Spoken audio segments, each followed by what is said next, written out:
Independence Day.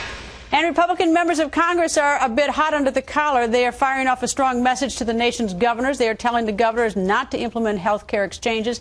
The GOP lawmakers calling the ObamaCare mandated exchanges expensive and intrusive. Do the governors agree? Louisiana Governor Bobby Jindal joins us. Good evening, Governor. Hey, Greta, how are you this evening? I'm very well. Governor Scott of Florida told us the other night that he is not going to begin developing these exchanges. I'm curious, Louisiana, in your state, do you intend to begin developing these exchanges? If not, why not? Absolutely not. We declared over a year ago we were not going to do the exchanges. We said immediately after the court's ruling we're not going to be expanding our Medicaid program. I think this is a huge mistake for the country, certainly for the state of Louisiana. We need to do everything we can to repeal Obamacare. Greta, let's step back and realize what they're doing. In the middle of the greatest recession since the Great Depression, the president has created yet another entitlement program. We can't afford the ones we've got. $1.76 trillion in new spending, over $500 billion in tax increases, over $500 billion in Medicare cuts. This is simply not affordable. It's not sustainable. You know, we used to celebrate when we got people off of government programs. Instead, this president seems to want to make more and more Americans dependent on the government. You look at an array of government programs. Food stamps enrollment's grown 70% in the last 5 years. Now he wants more Americans on government-run health care. It just doesn't make sense for our taxpayers. It doesn't make sense for the state of Louisiana. Do you have any idea, apart from the other things like the expanded mandate, which you now can opt out of, and I understand that, but just the cost of setting up the exchanges? I don't have a sense of what I know many governors are rejecting it. I know members of Congress and Senate are asking them not to do it. But I'm curious, do you have any idea what the actual cost of an exchange setup in Louisiana would be?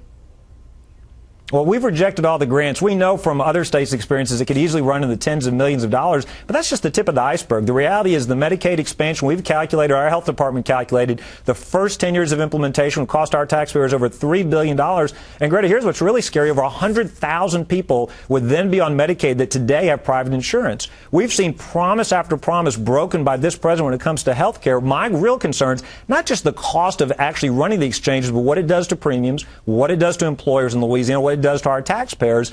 Think about all the promises that have been broken. The president said premiums would go down $2,500. They went up 9% last year, according to Kaiser. He said that he was going to leave Medicare alone, protect Medicare. That CMS's actuary says the cuts are not sustainable, not realistic. He said people wouldn't lose their plans or doctors. Some estimates, as many as 20 million Americans could lose their health care, their employer-provided health care coverage. He has made promise after promise that's not being kept in Obamacare, in this health care law.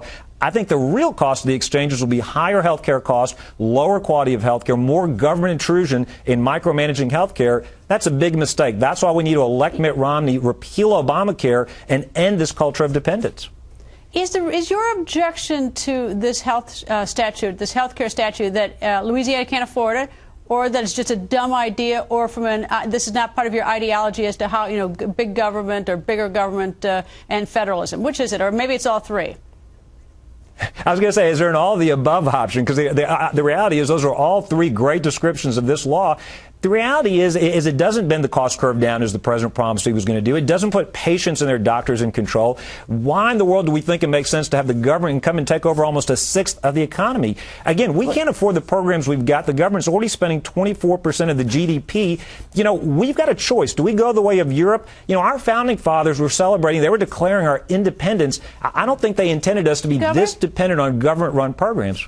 Explain to me, though, yes, as I understand, the government expansion for the first number of years will be the cost be fully borne by the federal government, and then at some point down the road, a couple of years, that 10% will be paid for by your state, Louisiana, and every state. In the event you don't have this Medicaid expansion, the people there's going to be this group in the middle who don't have any sort of health insurance. I assume that they're going to show up on the doorstep of hospitals around the state, and someone's going to pay for it because we're not a country that's simply looks away from bleeding people or people with head injuries. I mean, all this stuff is going to be paid for. So, I mean, who will be paying for this if there isn't this expansion?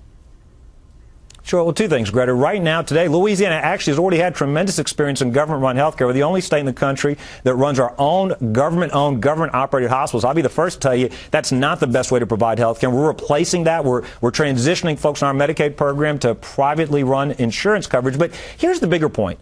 We're not just talking about repeal Obamacare. That's the first step. We've got to replace it. Governor Romney has talked about we do need to help people buy health care coverage. We need to make insurance portable across state lines, across jobs. We need to help those people with pre-existing conditions, those with continuous coverage, make sure they don't face discrimination, those buying insurance for the first time, make sure they got high-risk pools, reinsurance to help them afford that insurance when they're sick. He's also outlined other reforms to the Medicare program as well as the Medicaid program to give states more flexibility. So nobody is saying leave these folks uninsured. What we are saying is a government-run program and a new government entitlement program when we can't afford the ones we've got makes absolutely no sense. At a time we got over $15 trillion of debt. We're borrowing over $1 trillion from China. We're not just borrowing from our children and grandchildren anymore. We're literally impacting our present, our economy today.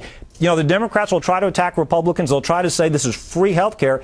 It's not free. I think governors have to stand up and say, these federal dollars are our taxpayer dollars. We just can't continue to afford this spending. Governor, thank you, sir. Thank you, Greta. Always great to be with you.